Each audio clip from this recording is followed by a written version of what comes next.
મારું નામ પાંડોર વિનોદભાઈ અળખાભાઈ છે। હું ધોલવાણી ગામનો નિવાસી છું। અત્યારે સાહેબ મારે સરકારને નમ્ર વિનંતી કરવાની આવે છે કે અમારે મહિલાઓને આ ભારત વિકાસ સંકલ્પ યાત્રામાં એવું કહેવામાં આવે છે કે બહેનોને અમે મફત ગેસ વિતરણ કરીએ છીએ અને બહેનોને સુવિધા આપવામાં આવે છે, પણ આ 2 દિવસથી 3 દિવસથી અમારી મહિલાઓ અહીંયા ફિંગર માટે ને અપડેટ કરવા માટે અહીંયા જે ગેસની ચોપડીઓ લઈને આવી છે અને લાઇનમાં મોટી સંખ્યામાં ઊભી રહે છે, પણ એમના 100 સુધી એમના નંબરો કોઈ આવતા નથી અને હેરાન થઈને ભાડું ખર્ચીને પાછી ઘરે આવે છે ને નિરાશ થાય। એમના પતિઓ ઘેર એમને ઝઘડે છે।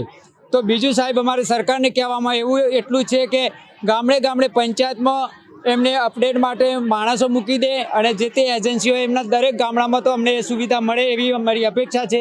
બીજું કે આ બહેનોને આવી તકલીફોમાંથી અત્યારે છેલ્લી તારીખ 31 ડિસેમ્બર કહે છે, તો 31 ડિસેમ્બર સુધીમાં કઈ રીતે આટલી બધી મોટી સંખ્યાવાળાના ફિંગર લઈ શકે?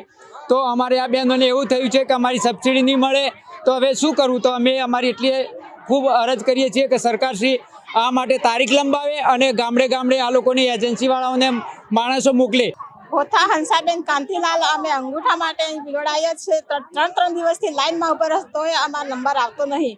રોજીરોટી અને છોકરાને ભણવાનું બગાડીને અભ્યાસક્રમ એ બધું કંઈ જોવાનું, અમારા રોજના 300 રૂપિયા પડતા આવે તો ઘરે રહીને શું કરવાનું? આ બધું લાઈનમાં ઉભા રહીને 3 દિવસની રોજીરોટી માટે કોણ આપે છે?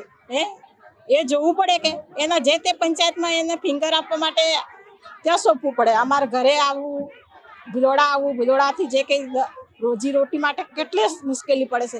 અહીં મઉ ગામથી આવીએ છીએ। મારું નામ સાધનાબેન પનાભાઈ પટેલ છે। અમે અહીંયા ગેસ માટે આવેલા છીએ, અહીંયા અંગૂઠા માટે। તો 2 દિવસથી ધક્કા ખાઈએ છીએ, પણ 2 દિવસથી લાઈનમાં કોઈ નંબર આવતો નથી। ઘરનું કામકાજ બગાડીને આવીએ છીએ, છોકરાઓ સ્કૂલમાં જતા હોય છે, સ્કૂલની કે ભણતર બગડે છે, તો અમને મઉ ગામ પંચાયતની અંદર આ સગવડ મળે અને અમે ત્યાં જ મહિલાઓ ત્યાં કે અમે અંગૂઠા આપીએ અને અહીંયા અમારે ધક્કા ના ખા પર જેથી રોજીરોટી અમારી બગડે ના, એવી સરકારનું નમ્ર વિનંતી કે અમને સગવડ કરી આપો।